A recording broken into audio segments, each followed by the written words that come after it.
to fix it by design, I suppose. So like we simulated 1 second latencies at all times, so we couldn't have any design that required low latency. We also simulated, lots of packet loss at all times. You're gonna get the symbol. That way we could ensure that even if you connect with someone in Japan, it's still a very good experience. It's the same experience you'd have if you're connected to your next door neighbor. And so a lot of the initial multiplayer mechanics we tried didn't end up working out because of those networking constraints we put on ourselves. That's a pro move right there. You have to have played this game a few times to know the couple secrets. times. We've played this game a few times. So this whole area is kind of an interesting design idea because this whole level is based on this movement through the space, and that kind of makes it difficult to connect to players. However, this area, it allows you to slow down, and it's kind of like that other level we were talking about, where players traverse the same area for more time, so they have more chance of connecting to each other. No, I wonder if So what's his symbol? Check his name. And this area kind of breaks up the pacing of this level, so we called it the slowdown area internally. You can take a breath from all the excitement. Yeah, if it was just surfing all straight through, it'd get kind of tiresome. Different guy. Is it? Yeah, different symbol. No, interesting. It's worth noting, most of the music in this game is sort of introspective and slow in various forms, but this whole level has some of the more flashy music, but it's all very solo driven. The sand there combined with the shadow is just really impressive. I was, I've looked at this game hundreds, thousands of times, but just today looking at this after a while, without playing Journey, it's still so beautiful. I can see a few things we could make a bit more beautiful here. Just add some more time. 3 years, not enough. Kidding. That's fine with me. I never got tired of working on it, I have to say. Oh, what's he trying to do? I think he's going for the symbol, the secret. Oh, maybe you can we show already him. got it. I think we are running out of time, guys. We need to leave our friends behind. Well, sometimes that must happen. Maybe he's going to come to us. Come up. Could this be in the first playthrough? Can we check his cape, see if this is It's got a new pretty player? long He has scar. a huge cape. But you kind of gave him an extra boost there. But his cape does not have the rim.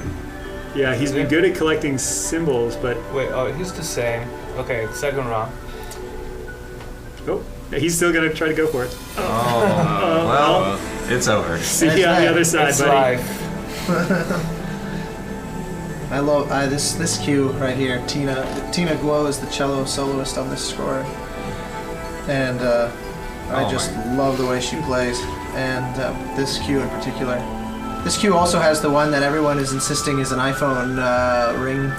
I think it is. It's not. No, I have. Genova started the rumor. I have proof from our amazing music editor Ted Coker. He did this hilarious. He sent me an MP3 of a hilarious side-by-side comparison. It's just the flute playing in F sharp, and it happens to sound very similar. Oh. And there's apparently on the French iTunes store there were like 20 comments in a row that were like, "I swear there's a bug. They're gonna re-release. There's a bug." Wait, so it is actually in the iTunes album? Well, yeah, because it's the instrument. It just sounds similar, but it's not actually the iPhone thing. It's just it's like a music version of an optical illusion. It just sounds in that context sort of like it. So speaking of optical illusions, this whole area Doesn't exist. is very designed to work from this camera angle in that none of these models actually have detailed texture work, and we needed to make this idea of the player going through the sunken city, but we didn't have really a lot of time to make a huge city, so I decided the best option was for us to make it backlit so that we could make it something pretty but also easier to create. And it actually became one of the more memorable moments in the game. Well, this I think was a really good example of Matt kind of working with the constraints from the technology, where we had just added high dynamic range rendering, which allows you to do the really bright, hot sand and hot sun. And the problem with it is it required Matt to basically go and redo all of the environments throughout the entire game. And maybe he hated it, but he absolutely worth it. He just made it work. Without that, we weren't able to produce the colors that everyone wanted. So it was really great that that technology came in. Especially for like this upcoming level where you're sort of underground, it was very important for making that look right. Yeah, the contrast between the two. It's really emotionally striking. Oh, a different person maybe. I think it's a different person. Their cloth is shorter. Yeah. So is this our third partner? I think so. I'm glad there are people actually playing Journey.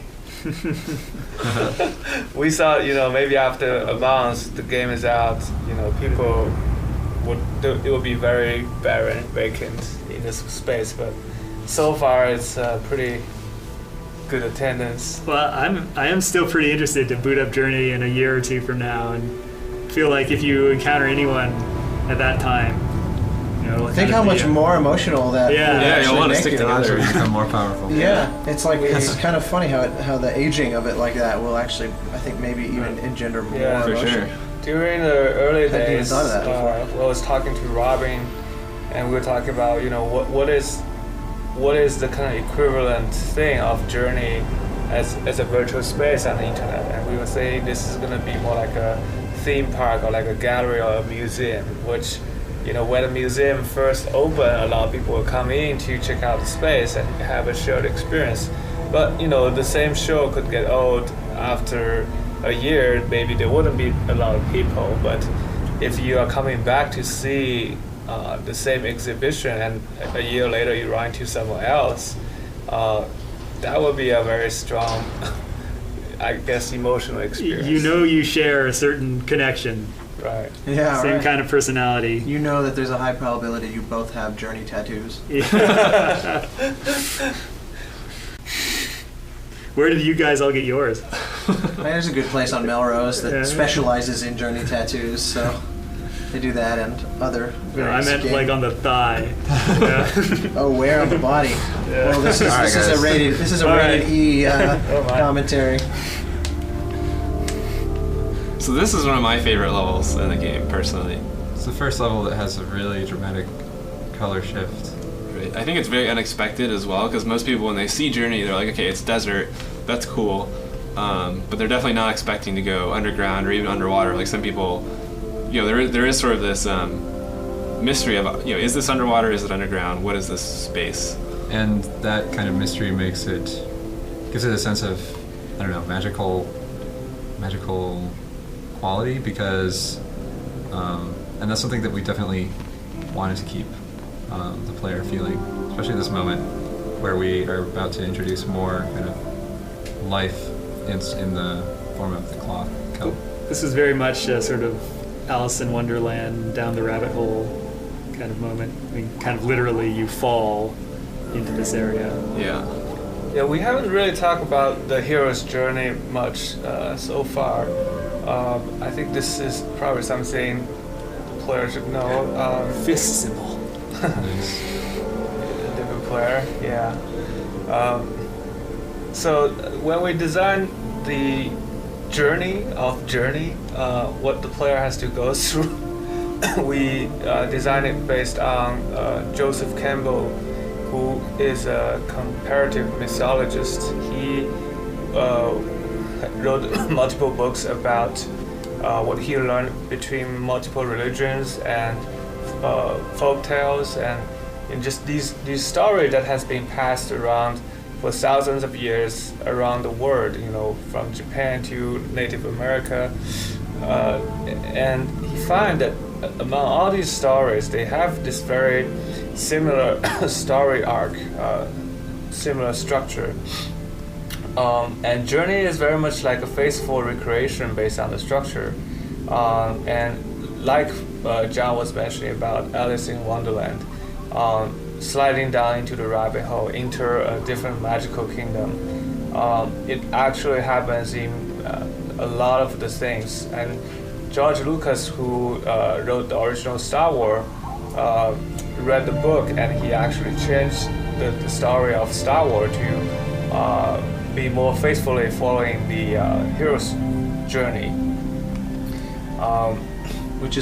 Which is what made Joseph Campbell famous. Yes. It was when Star Wars came out and made hundreds of millions of dollars. Everyone said, well, "How'd you come up with this?" And he said Joseph Campbell, who was like this sort of quiet academic guy who suddenly found himself a celebrity.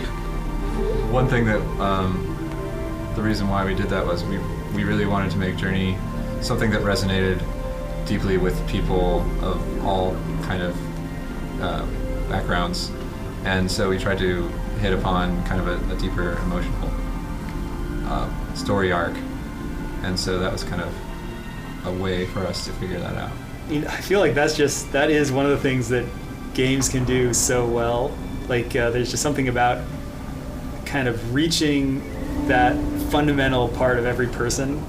I don't know, because you're interacting with it, or for whatever reason, it's just a real strength of games as a medium.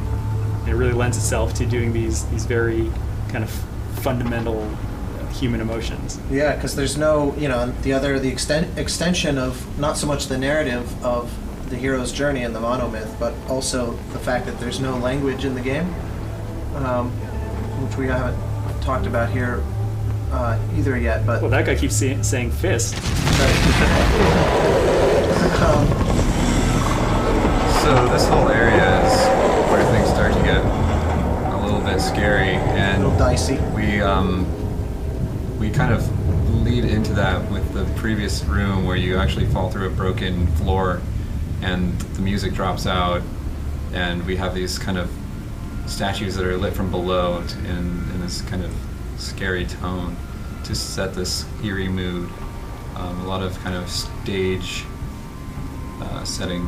What do you call this hallway then? For a long time, this hallway hallway? was a little too stagey, and we called it the Halloween hallway. Right. Because we had a lot of flashing lights, and it was a little bit over the top. But we toned it down, and I think it's serving its purpose well now. Here we see the Guardian attack this swarm of cloth creatures because we need to illustrate to the player that this is one of its abilities, and It's bad, basically. This is something they always talk about in Half-Life, is learn by death by proxy. So that's a technique that can work even in Journey. Yeah, it was kind of a challenge creating these creatures because we wanted them to be very scary, but in a lot of tension, but we didn't want it to be overly frustrating. We mainly wanted you to feel like you're sneaking around and trying to hide from them, not really fighting them or getting pummeled by them. And of course, we couldn't actually kill the player, so we didn't really have, for a long time, we didn't know like what the punishment was for actually getting caught by these things. We knew we had to have some punishment, or players would just not take them seriously. And so the final thing we settled on was, well, they'll just rip off half of your flying ability, which definitely hurts. Yeah, it hurts a lot, and so I think that ended up working out pretty well. That happened sort of nicely in tune with the sort of the sort of overall arc of determining the design of your cloth, your scarf, and kind of the extent to which, because originally you would gather actual cloth. I mean, like a long time ago, right? You would actually pick it up, but that sort of hoarding mentality would immediately come in when players felt like they were collecting something physical. And they would start sort of competing to hoard. Oh, you got spotted. So, yeah, even though Matt's trying to hide behind one of those other war machines. Oh, wow. Yeah, so Nick and I worked on this. Nick and I were the original guys working on Flow for the PS3, and we have another segmented creature who eats food and digests it. Yeah, I mean, a lot of the creature designs in Journey were at least somewhat inspired by the Flow style of creature. I always wanted to push it even more, but We had Only the so much jellyfish. We had the jellyfish sound from Flow for That's a right. while in here, and it actually really worked pretty well. Well, yeah. It was pretty funny. For a long time, the Guardian's face design was kind of a mystery, and that was definitely one of the hardest things for me to design in the game. And what actually brought me to the final solution was a drawing I did of the actual Journey character, where I tried to make an evil version of him. And even though that never really appears in the game, the idea of kind of an evil version of your own face was really kind of... I think that's a fan art idea right there too. Yeah, it definitely was something that resonates. So. But it's cool because they have only the one eye, so it just automatically feels sort of off kilter, you know, like there's something wrong or something deformed or something. They also have the mask like you, but it lifts up to reveal the scary face, so it kind of makes you wonder what is under your own mask, or what is your true nature. Are you good or bad? It's kind of an interesting metaphor. The mountain's a lot closer now. I always loved in this scene, and then in the next one, at the end of the next area, just the even though there's no moving facial parts, like there's no expression going on in terms of like moving eyes or eyebrows or something like that, when they turn to look, I always read so much emotion in that. I always, like, for me personally, it always, there's like such a connection there, especially in the next one. What's really interesting is that originally the character designs that I was doing, we actually wanted them to have facial features. I drew a bunch of things with eyes, and we kept reducing the character design. I mean, it was originally a very humanoid character with arms. At one point, I even had multiple arms on the character. But You played Goro from Mortal Kombat. it was pretty crazy. But yeah, due to the game design and the nature of the project, where we wanted to kind of condense the concept of a journey down to its core. You gotta go. Yeah, let's go check out Gary the Scarf. Don't let that guy lead yet. Anyway, that's why. Okay, Oh, come on, guy. You just doesn't start wanna going. go. No, he'll follow you. here's a big one. Yeah, you'll convince him. It'll be worth it. We need to see this. Yeah. Now let's say hi to Gary. After the patch, it's gonna be gone. I hope. I think John had another one. Hey guys, who knows what's gonna happen after the patch? So this is something. Ah, Gary. Hi, Gary. What is this? Gary the Scarce is he's just a guy like anyone trying to get by in the world.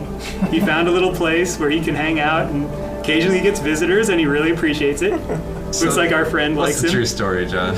So this, I guess, was a leftover from an early prototype that we just never deleted from the level. Actually, We That's forgot about it. really a harsh thing to say about Gary. It's a leftover from the Guardian who hasn't finished his meal yet. Gary's gonna be fine. Don't worry. He's not gonna be eaten by a guardian. so that's kind of an interesting. So I think John and the other John Nesky found him a few weeks before shipping, but decided it might be a cool piece of history. Well, to we leave thought, yeah, since he'd already made it this far, it'd be a He shame. survived for many years in that Can't location. get rid of him. It's like a cop on his last day before retirement, you know. Can't get shot. So here we are in the temple level, and the colors have shifted from scary blue, green to warm, inviting color gold. And originally it wasn't like that. Originally it was also blue, because originally this was part of that same level that we were previously in. But we really felt like after we added the kind of stealth gameplay with the Guardians, the players needed to feel more safe in this moment. So I had to kind of reverse the colors.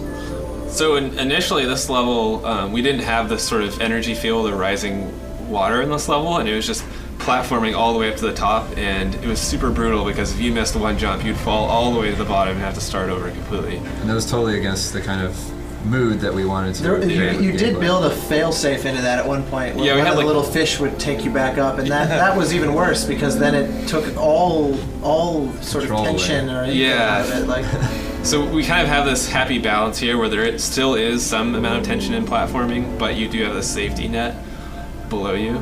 That's also just really beautiful. Like it, and it was fun musically too, because then I could kind of alter the music, whether you're above or below, the kind of water, energy, soul juice. Right, whatever you want to think of it as. I always got freaked out when the designers would talk about, oh, this is the water's rising.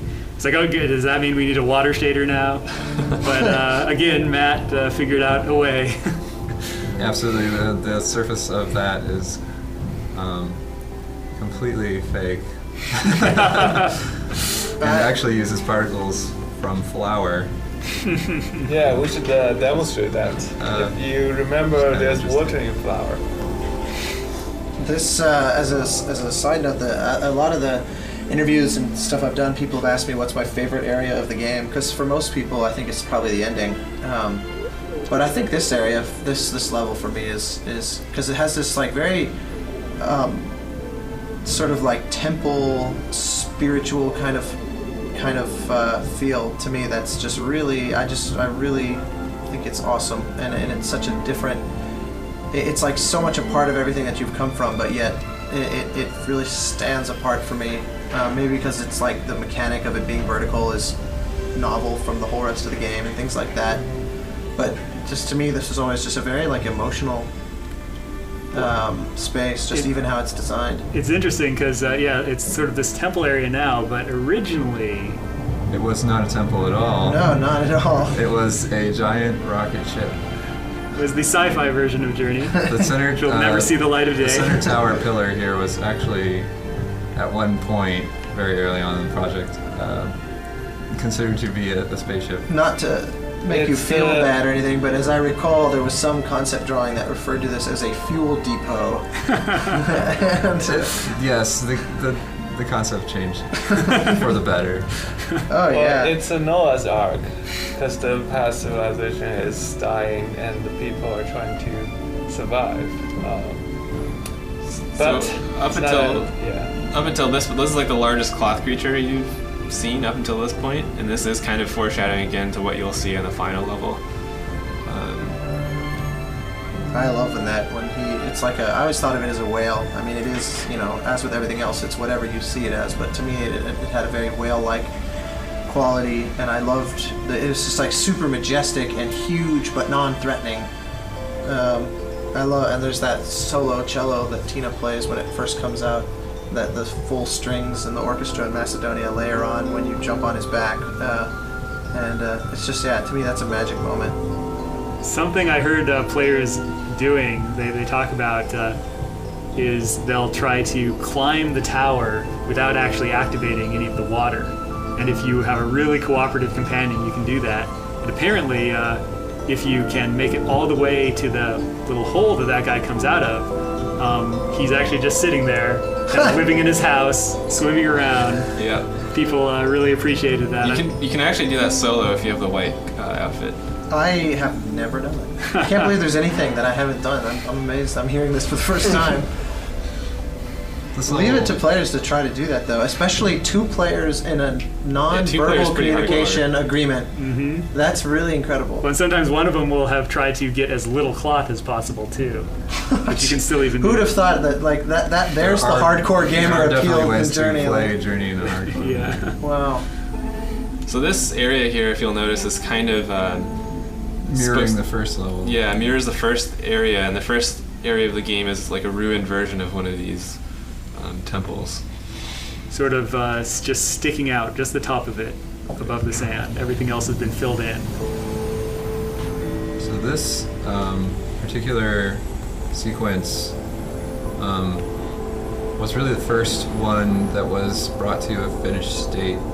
And we went through a lot of iterations trying to figure out what the message of this part should be. And it really is to kind of give the player a sense of purpose and to remind them that the mountain is very close. And this idea of a cylindrical image that envelops a player kind of really communicates this sense of your journey has weight or meaning behind it. It's funny that this went, like, visually and in terms of kind of the substance of what you're seeing, went through so many iterations, and yet I think the music didn't change at all. I wrote essentially one version. I made a few revisions when the length of it changed, and I kind of did that sort of thing, but the sort of emotion of, because to me it was always, as soon as you reveal the mountain, in all the various iterations that this went through, it always culminated in some reveal of the mountain. And to me that always was very emotional, and very like, and that shot right there is the one I was talking about before. I see so much emotion in the sort of ancestors' movement and language there, that it's entirely just my own subjective analysis, but I always found myself feeling really moved by that, which is what I think kind of led to the cue, this music being so kind of huge. Yeah, when we first heard the cue, it was really emotional. It was definitely something where we heard the cue and realized that we needed to make the sequence better to match the quality of the cue. At the time, the reveal was not inspiring enough. Like, this is not powerful enough to match with the music. So and then that's a problem, because then it feels like the music's trying to force something onto you, which is not the intent at all. So we have to make sure that the visuals match so it feels natural. There were a couple places, there was a lot of that, what I call leapfrogging, where like I would write a cue and then you guys would kind of design sort of inspired by the emotions of the cue, but then inevitably you'd make something that I thought was out, even like surpassed that, so I'd go and I'd try to make the cue catch up to you, and we did this kind of constant upping the ante thing. But there were a few places where, like, I wrote, like in the initial reveal of the kelp forest, I wrote a really hugely rich, beautiful cue, and then the decision was to make it a more kind of spare. We lowered the ante there. So no, I don't think that, that's not how I interpreted it. It was, to me, like, it was a conscious choice to be sort of sparse and like that kind of almost sort of surreal underwater sort of thing. It wasn't this big grandiose like reveal of some, lost world or something, and so the cue, I pared it way back to fit, and it was a lot, it's a lot better. Part of the whole just iterative process. Definitely, the game design creates constraints for the art and music like that. And the programming creates constraints for everybody. Well, that's one way of seeing it. In that department, I actually feel like I made out like a bandit on this thing, because I felt that for all intents and purposes, I had no limitations technologically on the musical front. Like, we were able to implement a lot of simultaneous streams and every crazy idea on ways to make the music interactive and reflective of the player's experience moment by moment. I never felt like, well, that's a cool idea, but we got to come up with a compromise. Inevitably, when something became too complicated, it was not because the tech was limiting, it was because the idea itself was flawed. And so that, in that way, I feel really fortunate compared to every other department. Yeah, Matt got to make up for you on the compromise. Yeah. So here there's a crack at the end where you can see some light shining through. This is some of a mistake we made. Initially, the crack was not very obvious, so a lot of people was blown by the wind here, and they think this might be the end of the word, so they turn around. And so we add that extra light in the end just to kind of lure you moving forward. Right, and the whole design of this area is to encourage the players to stay together and to kind of huddle behind the same stones. So we're trying to make you feel closer and closer together, and like when you're separate in this level, you freeze up and you start moving slower. When you're together, you warm each other up and you can move faster. And so we're just really trying to build this bond between you and the other player, and making it sort of a shared struggle. This whole level is exactly that. It's a shared struggle to really connect players and create an emotional kind of bond. And then we have this kind of arc in the story where things are going really downhill, and then all of a sudden you have this reversal. And I think because things go really downhill first, the reversal becomes more powerful. We do a lot of little stuff too, like when you're touching the other person, there's this sort of warm light that gets created. between both of you, and lots of little signals that, hey, it's more cozy and nice to be with the other person than to be by myself. And the music also, there's at every point in the game there's at least 2 different possible scores happening, because there's the single player version of the music and the multiplayer, and the multiplayer is always richer and more interesting, and usually kind of aimed to be more beautiful. Like, for example, earlier when you're first in the open desert and you're approaching that desert, the tower at the end that's totally covered in the clouds and stuff, and with all the sort of swarm, the thing that we were talking about replaced the storm. When you approach that alone, it's very stark, and you almost don't hear that there's music. But when you're with someone else, there's like this lone viola singing out that you only hear if you're with someone, so that there is at least some like sense of beauty within the bleakness. But it only comes when you're with someone else. And this level is full of a lot of that as well. So this area we're coming up to is kind of similar to the slowdown area in the canyon. I mean, what do we call it? The sunken city. Because it's a little respite from the cold that you've been experiencing so far. However, it's much smaller than that area. So You can see there is some ice building up on the player, which will probably melt away here. That technology took a while to come into place. For a long time, basically, the player just got covered by disco ball until they warmed up again. Yeah, we had to do a lot of work in this level to really make it feel cold, like you were literally freezing up as you progressed. I think Steve Johnson added a lot in that department as well. Oh, like yeah, the sound design. The sound design of your like crinkling ice particles sounds so you. cool. Actually, I want to just share Steve's story about how he actually made these freezing sounds.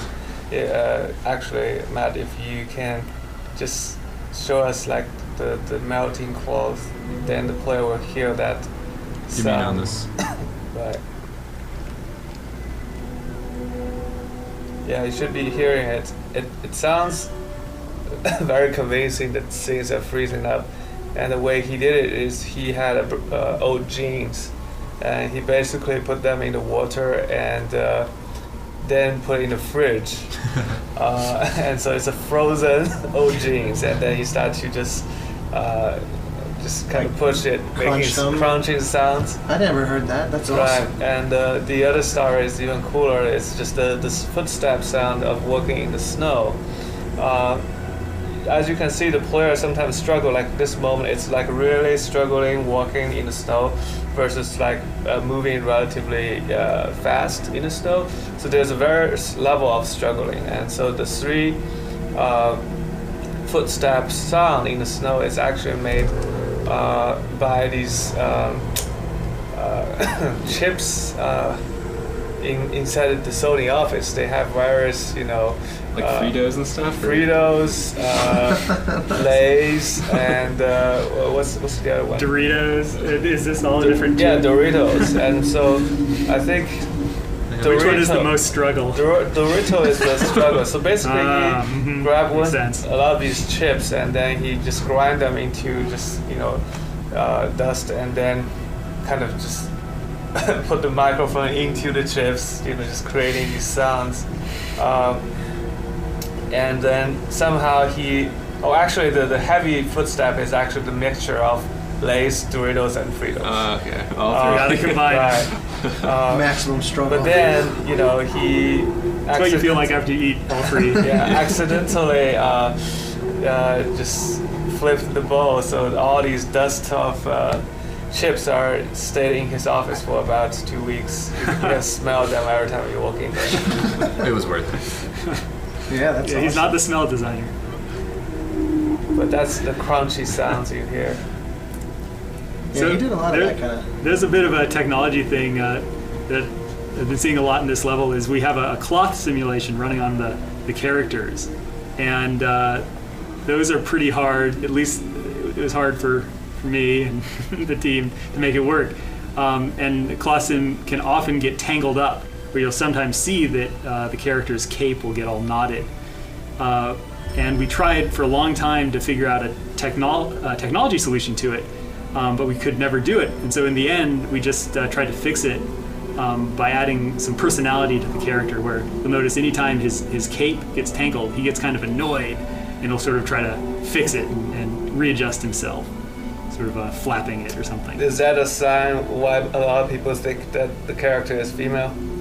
That they actually care about their dress. Because they're vain? I don't think so. I have no idea about that, but I think it definitely adds personality to the character.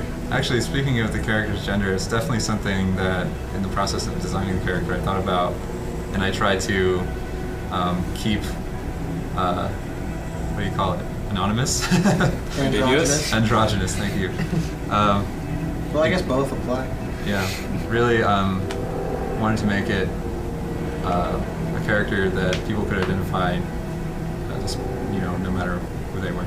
Yeah, they read onto it. I mean, I definitely have talked to a lot of women who just instinctively refer to the player as she and men as he without thinking about it, which is to me kind of the ideal. Yeah, when we started this game, we said this is a multiplayer game happening between two humans, so gender and age should not be a factor when players are looking at each other. I think Matt did a really great job. Like, I don't even know I'm looking at adult or kid, man or woman, but we're all the same. Dog, alien, who knows? It was the same on when I was designing the sound that the player makes. That could easily have tilted it one way or the other as far as male or female or specific kind of animal or something. And the idea was to make something that took a ton of. I mean, we went through a million subtle variations of the player sounds, and it's a. Nice. That was super close. It's a combination of a lot of different things. I almost got it. This whole area is like one of the scariest kind of encounters of the Guardian, because you're in this harsh environment. And for a long time it wasn't too scary, and one thing that we did to really make the gameplay have that tension was we slowed down the Guardian and made him have a wider kind of search ray. Super predatory. So he seems like he's looking for you. It's kind of scary, but we made it through all right. That was good. Good job. Teamwork. Give him some hooks. So now, is planking possible in this place? Oh, I think it might be. That's a very difficult maneuver. So this area we're coming up on is like the last sort of slow down safe zone that you'll encounter in this level. It's definitely the kind of last area where you have a beautiful music cue. Yeah, this was a like right now you can hear the harp very prominently, which you would not hear if you were alone, by the way. But yeah, there's like this reveal here, the music, which if anyone's noticed, the score started off totally electronic, with the occasional solo from like the flute or the cello, and then we build in more instruments, or if you're in multiplayer you can hear the harp and the viola and things. But over the course of the game, the orchestra gets scaled in very gradually. So like by now it's essentially orchestral music. There's still electronics in there, but it's what you're hearing is a big rich string section. I seem to remember Ted, the music editor, saying this was his favorite cue in the game, which I thought was interesting. Emotionally, I totally get that, because it's your last sort of bastion of safety before it just beats down on you for the next 10 minutes.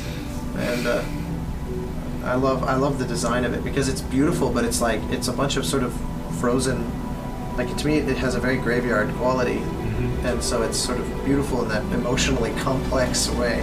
Yeah, we're also trying to show you the connections between the cloth creature, the whale, and the stone serpent. In fact, it's like half stone serpent, half cloth, frozen in the wind.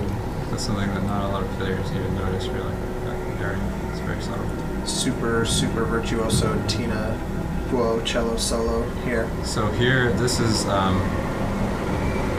this is like the last big architectural element that you walk across in Journey, and it's really quite a heavy piece of geometry. But what was really funny was, I don't know, Like, you want to Yeah, tell the story. so for a long time, the frame rate here is really terrible.